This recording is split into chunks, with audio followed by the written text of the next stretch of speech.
சூப்பரான road side தக்காளி சட்னி எப்படி செய்கிறதுன்னு பார்க்கலாமா வாங்க. இது ரொம்ப சிம்பிளாகவும் ரொம்ப டேஸ்ட்டாகவும் இருக்கும். இதை பண்ணுறதுக்கு நமக்கு 5 மினிட்ஸ் மட்டுமே போதும். டக்குன்னு செஞ்சிடலாம், குயிக்காக சாப்பிட்லாம். அதுக்கு நம்ம எடுத்துக்கிட்ட பொருள் என்னன்னு பார்த்தீங்கன்னா, ஒரு 4 பழுத்த தக்காளி பழம் எடுத்துக்கோங்க. ஒரு பெரிய ஆனியன் எடுத்துக்கோங்க. அதை நல்லா கழுவிட்டு வாஷ் பண்ணி அதை நல்லா குட்டி குட்டியாக கட் பண்ணி மிக்ஸி ஜாரில் சேர்த்துக்கோங்க. மிக்ஸி ஜாரில் சேர்க்கும் போதே ஒரு 4 வரமிளகாவும் சேர்த்துக்கோங்க. சேர்த்துட்டு அது கூட ஒரு 3 பல் பூண்டும் சேர்த்து நல்லா மையாக அரைச்சிக்கோங்க.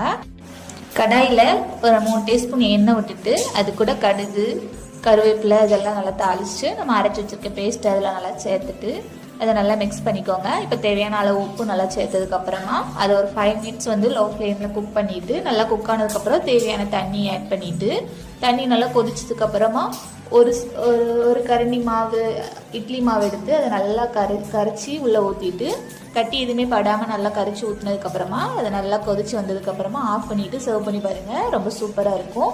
இதை நம்ம செய்கிறதுக்கு வெறும் 5 மினிட்ஸ் மட்டுமே போதும். டக்குன்னு செஞ்சிடலாம், ஈஸியாக சாப்பிட்றலாம். ரொம்ப டேஸ்ட்டாகவும் ஆனால் குயிக்காகவும் செஞ்சிடலாம். ட்ரை பண்ணி பார்த்துட்டு எப்படி இருக்குன்னு சொல்லுங்கள்.